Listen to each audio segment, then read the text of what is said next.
Ben Simmons to make all NBA at 6,500.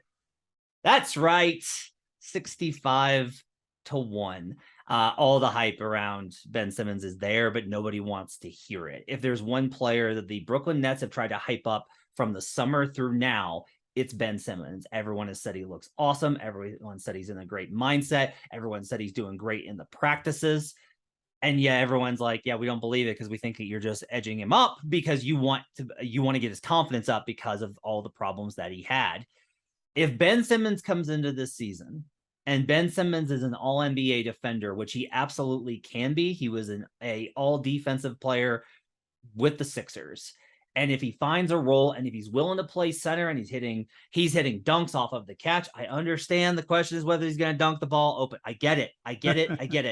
He's hitting on the short roll. He's playing more aggressive. I don't need him to shoot threes. I don't need him to shoot free throws. I need him to get assists, rebounds, and be what I profiled him as in the draft, which was a more athletic version of Draymond Green. If he does all of that and the Nets are successful and Kyrie misses a ton of games because he decides that he wants to go do peyote in Joshua Tree, then there is a very good chance that Ben Simmons is getting a ton of love. If the Nets are a number one seed, which is well within the realm of possibility, they are that talented. We told you on this podcast when we did the win totals, no part of it. We don't want their division. We don't want their win total. We're not messing with the Brooklyn Nets. But Ben Simmons specifically at 65-1, I will take as a long shot for all NBA.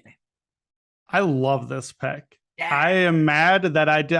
What book is this at? I didn't see this anywhere. DK. I must have not scrolled long enough. I think I only saw first team at DK. I didn't see all NBA.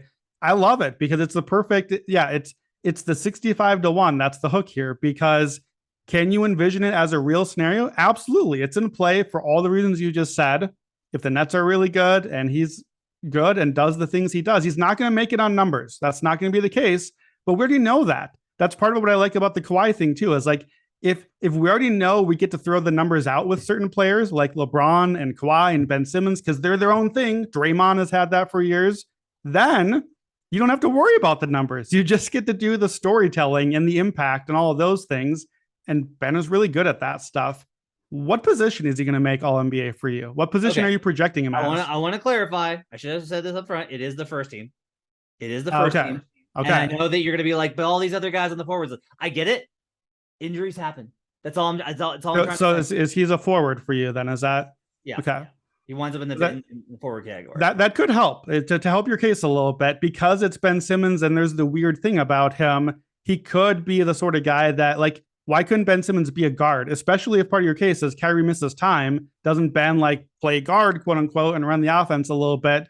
And maybe that gives him a little more flexibility for an all NBA spot as well. If you can basically put him at any one of the positions. So right. I will retract my love back down to like. I like the bet. If it's a first team, I'm in like now, but I still think I like it. It's good. All right. Give me your second one. All right. I'm going to go. I'll stick with all NBA. This is my third one on the list, but I'm going to go all NBA. So this is not first team. This is just any position. I'm going to take my guy. We know I needed a Cavs bet on here. Evan Mobley, 12-1 to make all NBA.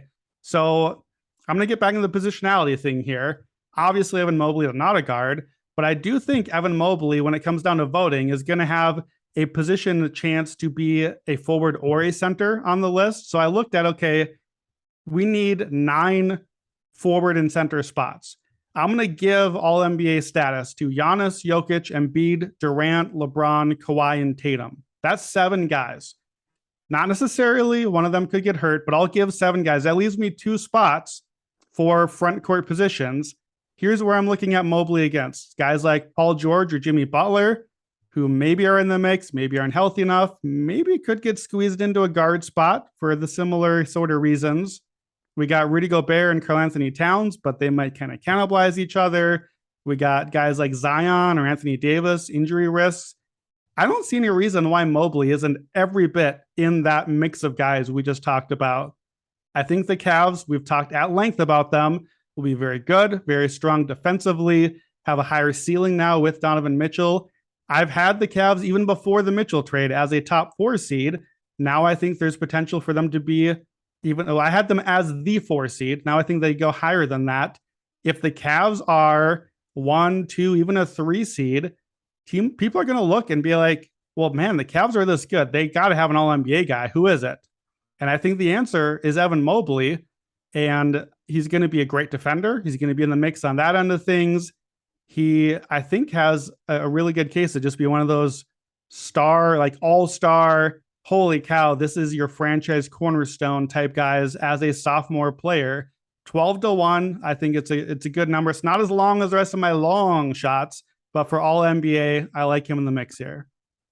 I think you got to factor in that Darius Garland was widely considered to be a candidate for all NBA last season, that there was a real debate between him and Fred VanVleet. Like, I think that Evan Mobley is the type of player that guys like you and I love. They make really smart passes. They play really great positional defense.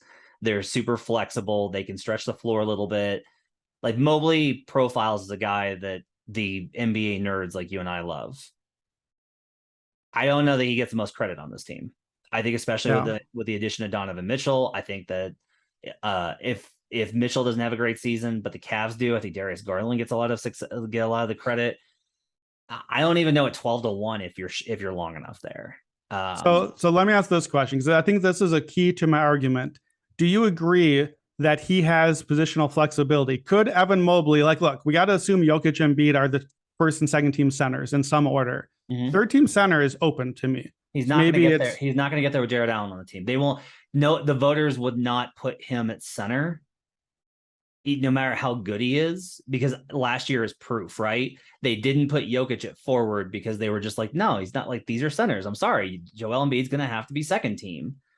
Jared Allen is a starting center, and he's going to play a ton of games, and he's going to be really good in that capacity. Mobley's not going to get center looks.